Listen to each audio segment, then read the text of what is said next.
Today we're going to look at a rather worrying article by The Mirror, which is about the exact salary that many people in Britain believe will take them to get to financial freedom. So leave me a comment in the comments below. What salary do you need in order to reach financial freedom? And if you don't know what salary you need to reach financial freedom, stick around to the end of the videos because we'll go through some tips and things which can help you to get your finances in check and to help you to get well on your way to financial freedom for you.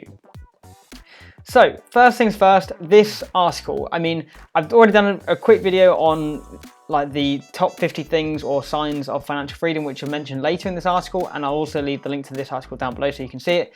But the major takeaway from this study or from this article is that more than half of adults, so 53%, don't think they will ever be financially free. So if you're watching this video, do you think that you will ever be financially free? Leave me a note in the comments, because that's in theory over 50% of the population, and granted, I'm hoping that Max Talks viewers will be well above the 50%, or will be in the 47% who believe that they can reach financial freedom.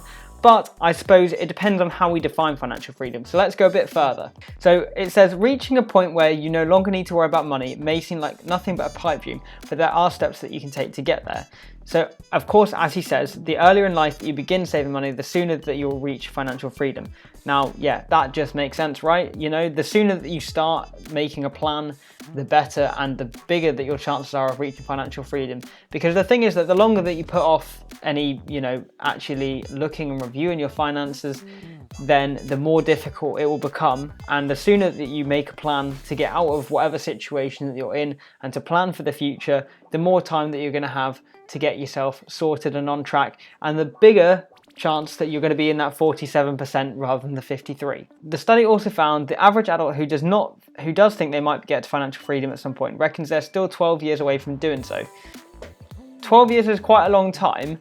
However, we don't know what the demographic of this study is, because, for example, I'm definitely at least 12 years away from financial freedom because, well, I'm not in a position where I've accumulated enough money to be in a position of financial freedom just yet, and it'll probably take me a little while to do that, and with all the other expenses and stuff.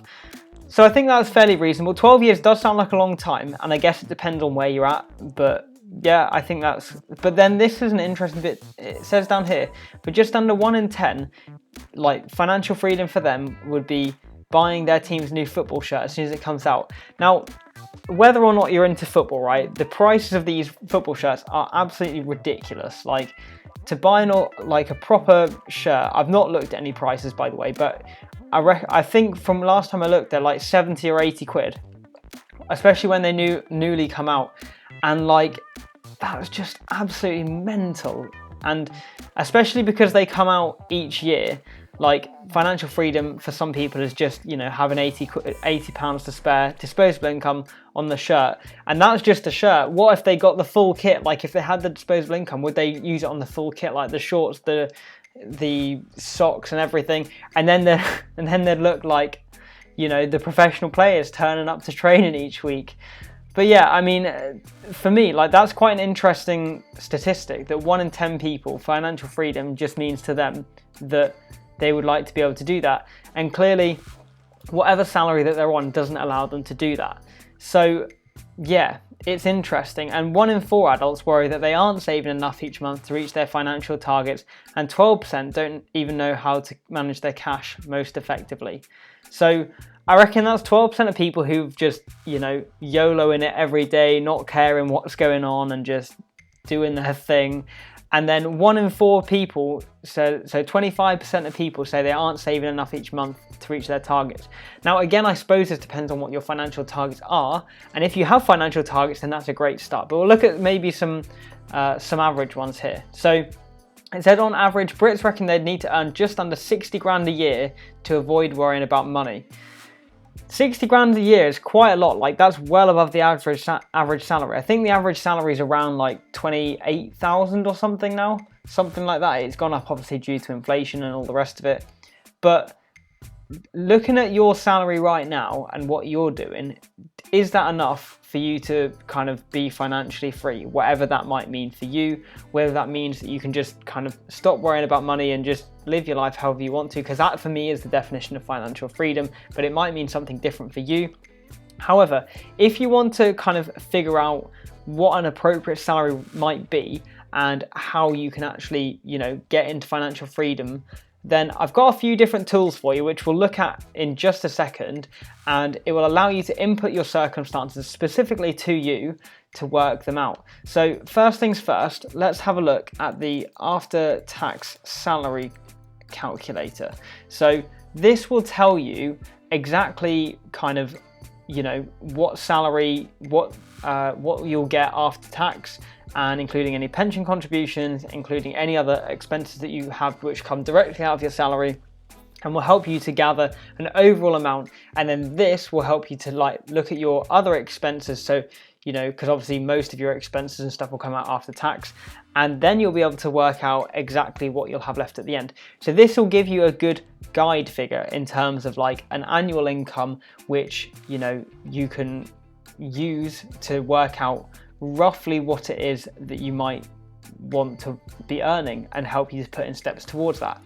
And then if you want to take it one step further and you want to work out how much that you need to save in order to retire, or because for some people they want to retire early and they don't want to be worrying about money, they don't want to work, so they are part of something called FIRE, which is the Financial Independence Retire Early movement, or it might have different names elsewhere. But there's also some really good calculators on there which you can use in order to work out what your number might be, how much you need to save, and what age you can expect to achieve financial independence, quote unquote, for you. So one of these is on here. This is moneyed.co.uk, and it's just a basic FIRE calculator. So you've got your current age, how much you've got in savings, your income, your expenses, and your safe withdrawal rate. So that's just how much that you're planning to withdraw out of your savings and investments each year or each month in order to sustain yourself on an income in your retirement. So again, this will depend on the pot that you have. So all you have to do is input all your information in there, and it will give you a rough figure and a rough idea, and it is really useful. But then, I know there's a lot of thens, then we have the Money Unshackled FIRE calculator. Now this one goes a bit more in depth and will give you a bit better idea, including some lovely, fancy, snazzy graphical representations of what your FIRE number might be, what you can expect, and it breaks down your investments and allows you to be a bit more specific with the things that you have, and will help you to potentially achieve financial freedom a lot earlier. So this is quite a good tool. Again, it offers a similar thing, age, income, expenses, but then it also gives you an extra thing about what your expenses might be in retirement. Now this is really important because your expenses now are not necessarily going to be the same as when you're in retirement, because certainly for me, for example, at the moment, paying rent and all the rest of it, that is not going to be I'm hoping that that's not going to be happening in retirement. I'm hoping that in my retirement I'll be paid off my mortgage and just kind of living off my expenses and stuff. So therefore, because I'm not paying rent or anything like that, then my expenses are going to drop dramatically. So it might be worth thinking about what sort of things, what your retirement looks like, what you actually want to do in your retirement. And again, this is assuming that you want to retire early, but it could even just kind of lead towards your financial independence. And then it allows you to put in your net worth and then how your assets and savings are allocated. And as well, if you're not sure what to do with your money and your savings, then this will give you a good indication of what sort of things that you might want to put them towards. And then you can put in the average rate of return for whatever it is that your investments lie in. And then again, you've got your withdrawal rate, and then it will give you a nice pot or some nice kind of statistics, and also an age and what you will have at each one, and also it will show the power of compound interest.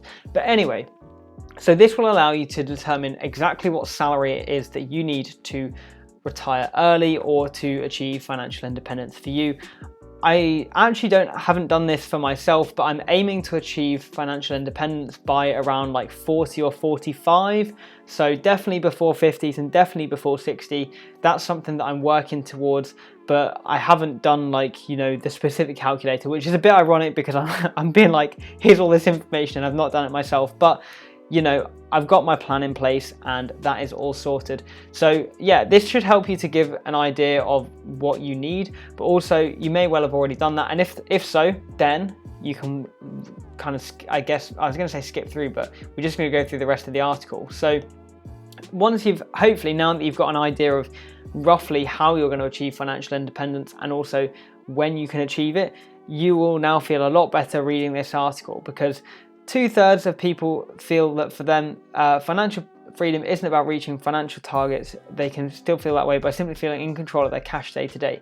So 66% of people feel that financial independence is being in control of their cash day to day. So are you in that 66% already, or are you working towards that? Where do you lie? And 21% have made a conscious effort to understand where their money goes each month. Again, where do you lie? Are you within this 20%? And the same 20% or the similar 21%, try not to compare their financial situation to anyone else's. And this is very useful actually. Do you find yourself that you're doing that? Because it's easy when you see like all these things online, you see influencers, I don't know, going to Ibiza and spending thousands on drinks and accommodation and having a grand old time, and then designer stuff. I mean, really, I don't care about that stuff, but you know, it can be quite easy to compare yourself to them, especially when you think like, oh, I'm just like slogging away at my job here, 9 to 5, trying to get my way through the month. And then it's like the other side of the spectrum. And then you kind of think, well, how can I be like that? Well, hopefully you can start to plan so that if that's what financial independence means for you, that you can do that. And 19% find having clear financial goals to aim for is helpful. I mean, I'm surprised that's not 100% of people, because surely having something to work towards is important, right? And is that not helpful? Like, do you not find that? But anyway, so this is really, I really like this kind of quote here. We've got, what we found in this survey is that financial freedom is very much a state of mind. Something tangible for one person may not work for another. And that's something that I think really resonates with me. And because financial freedom is different for everybody, it's quite a useful kind of phrase. So then we've got 5 financial tips for financial well-being, and I actually think these are really good. So I'm going to share them with you, and we're going to go quick fire because this video is already long enough and I don't want to drag it out for longer than it needs to be. So we've got number 1, before start paying off your debt, take a step back, figure out how much you owe and when you'd like to pay this off by, and then how much you can afford to pay back each month. And if you want to figure out kind of, you know, a basic financial plan, then I've already done a video on that, which you can check out somewhere on the screen. And that's got a clear step-by-step plan, including resources that you can use and websites that you can consult in order to help you to pay off debt and get your finances in check straight away. Number 2, setting aside small amounts now and slowly increasing the amount that will help you kickstart your journey. So doing a savings challenge like the 52 week one, so that's just saving £1 every week and then increasing it by £1 every week. So then by the end of the year, you'll have saved 1,378. That can be a really good way to start saving money and start building it up without noticing it first. And then number 3, this is the big one, the one we all talk about, I talk about a lot on this channel, is start investing for long-term goals. This can be really useful, and it's such like, I don't know, I was going to say an underappreciated tool. It's not an underappreciated tool because more and more people seem to be doing it, but it's something that is not taught very well when you're younger, and also something which has a lot of perceived risk about it, and which doesn't need to. It could have as much risk as you wish to take it, but obviously before making investments, then seek financial advice if you wish to, and don't take my word as gospel, because clearly, right, look at me, am I really going to be a financial advisor at this stage? No, I'm not. So seek financial advice. But anyway, number 4, using monthly disposable income or extra cash from a pay rise or a bonus so you can reduce your mortgage balance faster, making some significant amounts of interest savings over the long term. So this is an interesting point because yes, it can. If mortgage paying off is one of your priorities, then definitely, you know, go ahead and do this. But also, I think, and this is something that I've seen in a couple of other YouTubers videos as well, like Sasha and Money Unshackled, that by paying off your mortgage earlier, you might be losing some of the gains that you would have got by investing in something similar. So it's, I guess, about that opportunity cost. But again, for the purpose of this video, I guess, yeah, we'll take it at face value because it's a valid point. And also, I guess, you know, the key point there is if you do get a pay rise or you come into more money, don't spend it straight away. Live with the means that you were living on, because clearly you're still able to live with those means, and take that extra money and save it, because it will help you in the future, unless, you know, obviously your circumstances don't allow you to do that. And number 5, write down all the things that you really want to spend money on, then review this against what you currently do spend money on over the month, and then potentially it will give you some ways that you can reduce your money. And also another good tip is, like, if you want to buy something, and if you have this really strong inherent desire to buy something, try writing it down and then coming back to it in a month's time. And if you still want to buy it, then it's probably something that you actually want to buy. But if in a month's time you look at it or you forget, then it's probably not something that you even needed or thought about in the first place. So that's pretty much the end of the video. I hope that you enjoyed. Well, I say enjoy. Why do people always say enjoy? Like, no one really enjoys watching someone like read an article to them, do they? I don't know. Maybe they do. Maybe it's like bedtime stories for you. I don't know. But anyway, like, subscribe, and all that good stuff, and I'll see you in the next video.